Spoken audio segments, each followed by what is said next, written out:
Welcome दोस्तों। आज हम सिफिलिस की बीमारी के बारे में बात करेंगे। आप आगे क्या जानोगे? वीडीआरएल, टीपीएचए और आरपीआर का टेस्ट का सिफिलिस की बीमारी में क्या महत्व है? क्या सफल इलाज के बाद वीडीआरएल रिपोर्ट नेगेटिव हो जाती है? सिफिलिस का इलाज कैसे करते हैं? सिफिलिस कैसे फैलता है? एक्सपोजर से कितने दिन बाद रिपोर्ट कराना चाहिए? सिफिलिस के क्या लक्षण होते हैं और उसके कितने स्टेज होते हैं? सिफिलिस का निदान के लिए क्या महत्वपूर्ण है? क्या एक बार अनजान व्यक्ति से असुरक्षित संबंध से सिफिलिस हो ही जाता है? किसको टेस्ट कराने की ज़रूरत होती है? और आखिर में क्या सिफिलिस मिट सकता है या नहीं? सबसे पहले देखते हैं वीडीआरएल टेस्ट क्या है। वीडीआरएल टेस्ट का full form viral disease research laboratory, जिस संस्था ने इन्वेंशन किया था, उसके आधार पर इस टेस्ट का नाम रखा है। यह टेस्ट सिफिलिस नाम की बीमारी के लिए करते हैं। सिफिलिस बीमारी ट्रेपेनोमा पैलिडम नाम का बैक्टीरिया से होती है और जिस इंसान के अंदर ये बैक्टीरिया जाता है तो उसके अंदर एंटीबॉडी बनता है इसके खिलाफ, और इसके खिलाफ ये एंटीबॉडी डिटेक्ट करने के लिए, पता लगाने के लिए वीडीआरएल टेस्ट का इस्तेमाल करते हैं। लेकिन यह टेस्ट नॉन स्पेसिफिक है, मतलब ये सिर्फ ट्रेपेनोमा पैलिडम जो सिफिलिस का बैक्टीरिया उसी के एंटीबॉडी को डिटेक्ट करे ऐसा ज़रूरी नहीं है। यदि किसी और किस्म का भी बैक्टीरिया तो किसी और चीज़ भी है बॉडी में, तब भी ये रिपोर्ट पॉजिटिव आता है। मतलब कि एक पर्टिकुलर स्पेसिफिक टेस्ट नहीं है ट्रेपेनोमा पैलिडम के लिए। तो क्या वीडीआरएल का रिपोर्ट पॉजिटिव आता है तो इसका मतलब क्या है? यदि किसी का रिपोर्ट वीडीआरएल पॉजिटिव आता है तो उसका मतलब होता है कि उसको सिफिलिस बीमारी हो सकती है, होने की संभावना है, लेकिन होगा ही ऐसा ज़रूरी नहीं है। इसीलिए positive VDRL is equal to syphilis ऐसा नहीं होता। ये सिफिलिस हो भी सकता है और ना भी हो। तो पॉजिटिव वीडीआरएल फाइनल होती है या उसको किसी और टेस्ट से कंफर्म करना होता है। तो यदि किसी का रिपोर्ट वीडीआरएल पॉजिटिव आता है तो सिफिलिस के लिए फाइनल रिपोर्ट नहीं मानी जाएगी। उसको कंफर्म करने के लिए आपको टीपीएचए नाम का रिपोर्ट कराने की आवश्यकता होती है, जिसका फुल फॉर्म है ट्रेपेनोमा पैलिडम हिम एग्लूटिनेशंस। अब इलाज को मॉनिटरिंग करने के लिए, यानी कि इलाज से सही हुआ है कि नहीं हुआ, वो जानने के लिए आपको इलाज चालू करने से पहले कौन सा रिपोर्ट कराने की आवश्यकता होती है। तो कोई भी इंसान का टीपीएचए का रिपोर्ट पहले वीडीआरएल का रिपोर्ट पॉजिटिव आया, उसको कंफर्म किया टीपीएचए से, यदि वो भी पॉजिटिव आया तो आपको सीधा इलाज चालू नहीं करना है। इलाज चालू करने से पहले वीडीआरएल का टाइटर चेक करना है, मतलब उसकी मात्रा चेक करनी है। वो आरपीआर मेथड से चेक होता है। तो मान लो किसी का आरपीआर मेथड से टेस्ट कराया और वो उसका वैल्यू 1:32 आया, ठीक है, तो वो उसका टाइटर हुआ। तो कंफर्म हो गए, मान लो कि टाइटर भी करा लिया। तो अब सिफिलिस का इलाज कैसे करते हैं? आमतौर पर सिफिलिस का इलाज करने के लिए सबसे अच्छा तरीका पेनिसिलिन इंजेक्शंस होता है। यदि कहीं पर वो उपलब्ध नहीं है तो उसके ऑप्शन में डॉक्सीसाइक्लिन 100 मिलीग्राम सुबह शाम 14 दिन के लिए लेना होता है। लेकिन ये सेकंड ऑप्शन है डॉक्सीसाइक्लिन, पहला ऑप्शन से पेनिसिलिन इंजेक्शंस, जिसमें आपको करीब कुल मिला के 3 बार इंजेक्शंस लेने के लिए जाना होता है। और आप जब भी इंजेक्शन लेने के लिए जाते हो तो तब हर बार आपको पेनिसिलिन से रिएक्शन होने की संभावना तो नहीं है। उसके लिए पहले वही इंजेक्शंस की थोड़ी मात्रा आपके चमड़ी के अंदर डालकर उसका वेट करना है आधा घंटे से 1 घंटा, और वो नॉर्मल होता है तो फिर आपको इसके बटक्स में वो इंजेक्शंस दिया जाएगा। और एक बार जब इंजेक्शन देने जाते हो तो दोनों बटक्स में 3 विजिट होगी, एक एक हफ्ते के अंतराल पे। तो आपको कुल इंजेक्शन 3 बार लेना होगा और कुल इंजेक्शन लगेंगे 6। तो क्या सफल इलाज के बाद वीडीएल रिपोर्ट नेगेटिव हो जाती है? तो आमतौर पर लोग ऐसा ही मानते हैं कि एक बार मैंने इंजेक्शन लिया तो मेरा रिपोर्ट क्यों नेगेटिव नहीं हो रहा। तो समझिए यहाँ पर हमने आगे देखा कि वीडीएल रिपोर्ट आपका एंटीबॉडी चेक करता है, आपका बैक्टीरिया नहीं चेक करता। तो आप इंजेक्शंस लोगे तो आपके बैक्टीरिया ख़त्म हो जाएंगे, लेकिन जो उस बैक्टीरिया के खिलाफ में जो बॉडी ने एंटीबॉडी बनाया है वो ख़त्म हो भी सकता है और ना भी हो। तो आपका वीडीएल का रिपोर्ट नेगेटिव आ भी सकता है और नहीं भी आ सकता, लेकिन इससे एक पक्का कुछ नहीं होता कि आपका रिपोर्ट इलाज सफल हुआ है कि नहीं हुआ। इलाज सफल हुआ है कि नहीं हुआ वो जानने के लिए आपको वीडीएल का रिपोर्ट नहीं कराना है। यदि वीडीएल रिपोर्ट नेगेटिव नहीं होता तो इलाज की सफलता कैसे पक्की करें? तो इलाज की सफलता पक्की करने के लिए आपको वापस टाइटर कराना है 6 महीने के बाद। आपका इंजेक्शन्स का जो कोर्स है वो ख़त्म हो जाए, उसके बाद वापस आपको वीडीएल बाय आरपीआर टाइटर कराना है। और मान लें कि एग्जाम्पल के तौर पर आपका शुरुआत इलाज से पहले टाइटर आया था 1:32, तो 1/4 हो जाना चाहिए, मतलब वो 1:8 से कम हो जाना चाहिए। यदि चौथाई हो जाता है तो आपका इलाज सफल है। बाद में भले ही आपका वीडीएल रिपोर्ट पॉजिटिव आता हो, लेकिन आपको उस चौथाई वीडीएल टाइटर होने के बाद ये पक्का हो जाता है कि आपका इलाज सही से हुआ है, बैक्टीरिया मर चुके हैं और आपको अब और कुछ करने की आवश्यकता नहीं है। तो यहाँ पर सिफिलिस एक एसटीडी है, मतलब कि सेक्सुअली ट्रांसमिटेड डिजीज़ है, यानी कि एक गुप्त रोग है। वो कैसे होता है? ट्रेपोनोमा पैलिडियम नाम की बैक्टीरिया के कारण होता है।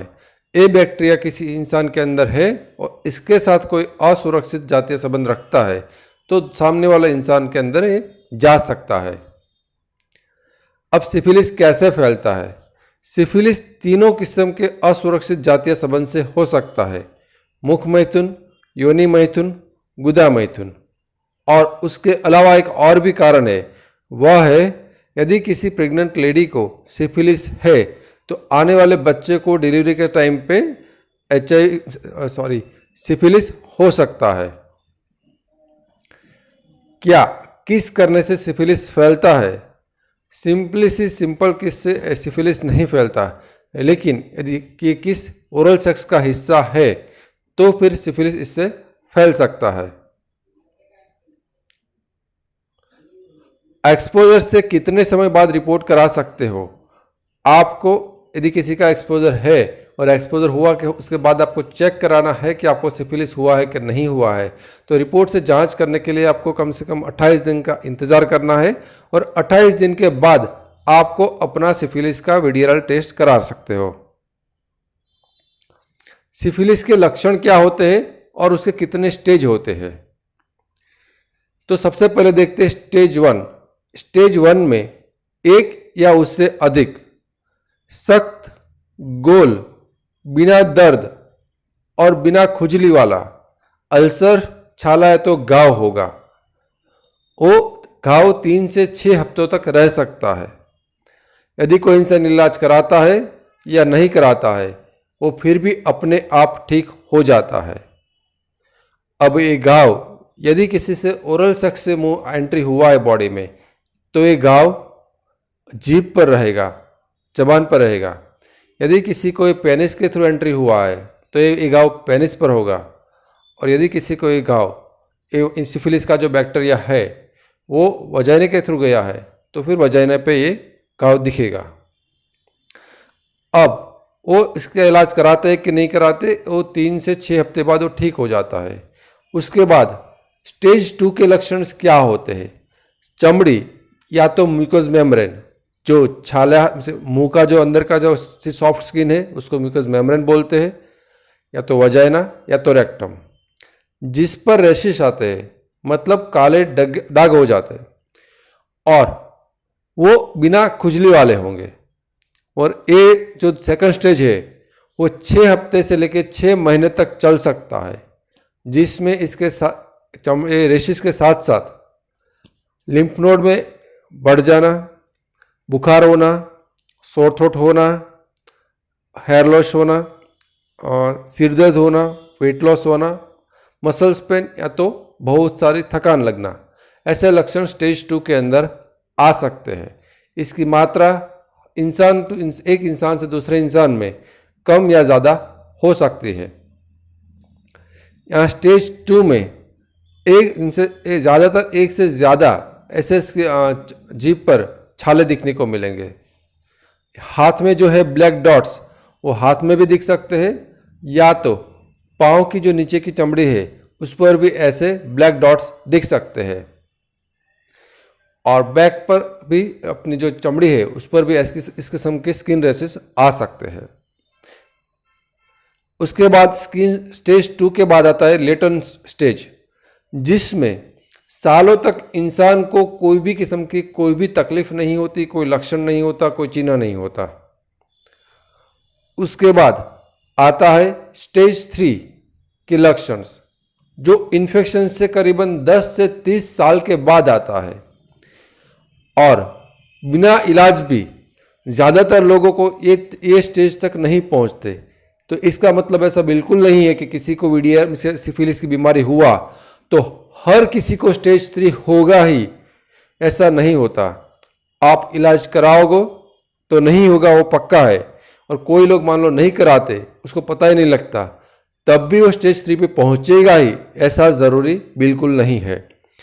स्टेज 3 है वो गंभीर है, वो हृदय पर, दिमाग पर और आँख पर ज़्यादातर किस्सों में दिखता है। इसके अलावा शरीर के और हिस्सों में भी ये हो सकता है। आमतौर पर देखे जाने वाला न्यूरोसिफिलिस यानी कि दिमाग का सिफिलिस, जिसमें क्या क्या लक्षण होते हैं? तीव्र सिर दर्द, स्नायु और हलन चलन में तकलीफ, पैरालिसिस यानी कि हाथ या पैर का नहीं हिला पाना, सुनपन, याददाश्त में कमजोरी। अब सिफिलिस का निदान के लिए क्या महत्वपूर्ण है? सिर्फ लक्षण या सिर्फ टेस्ट या दोनों?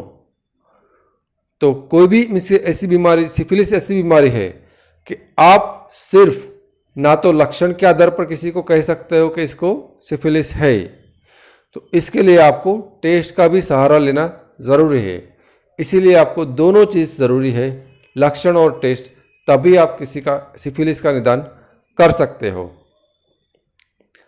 एक बार अनजान व्यक्ति से असुरक्षित जातीय संबंध, सिफिलिस होने की संभावना कितनी है?